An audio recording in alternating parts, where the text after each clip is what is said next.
दुर्गा सप्तशती का 6वां अध्याय। ऋषि कहते हैं, देवी का यह कथन सुनकर दूत को बड़ा अमर्ष हुआ और उसने दैत्यराज के पास जाकर सब समाचार विस्तार पूर्वक कह सुनाया। दूत के उस वचन को सुनकर दैत्यराज कुपित हो उठा और दैत्य सेनापति धूम्रलोचन से बोला, धूम्रलोचन, तुम शीघ्र अपनी सेना साथ लेकर जाओ और उस दुष्टा के केश पकड़कर घसीटते हुए उसे बलपूर्वक यहाँ ले आओ।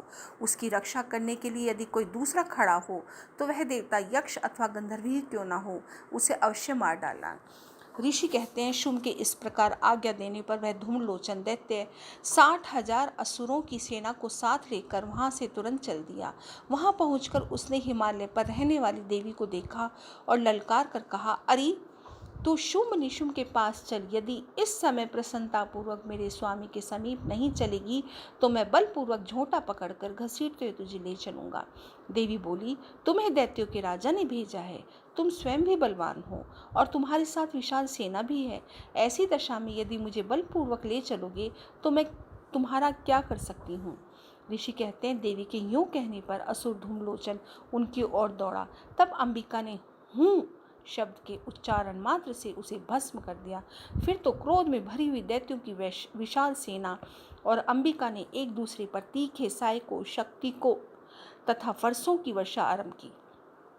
इतने में ही देवी का वाहन सिंह क्रोध में भरकर भयंकर गर्जना करके गर्दन के बालों को हिलाता हुआ असुरों की सेना में कूद पड़ा। उसने कुछ दैत्यों को पंजों की मार से, कितनों को अपने जबड़ों से और कितने ही महादैत्यों को पटक कर ओट की दाढ़ों से घायल करके मार डाला।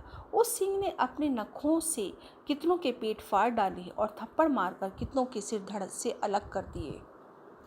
कितनों की भुजाएं और मस्तक काट डाले तथा अपनी गर्दन के बाल हिलाते हुए उसने दूसरे दैत्यों के पेट फाड़कर उनका रक्त चूस लिया।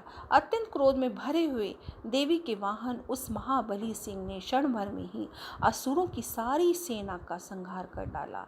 शुंभ ने जब सुना कि देवी ने धूम्रलोचन असुर को मार डाला तथा उसके सिंह ने सारी सेना का सफाया कर डाला, तब उस दैत्यराज को बड़ा क्रोध हुआ। उसका होठ कांपने लगा। उसने चंड और मुंड नामक 2 महादैत्यों को आज्ञा दी, हे चंड और हे मुंड, तुम लोग बहुत बड़ी सेना लेकर वहां जाओ। उस देवी के झोंटे पकड़कर अथवा उसे बांधकर शीघ्र यहाँ ले आओ। यदि इस प्रकार उसको लाने में संदेह हो तो युद्ध में सब प्रकार के अस्त्र शस्त्रों तथा समस्त आसुरी सेना का प्रयोग करके उसकी हत्या कर डालना।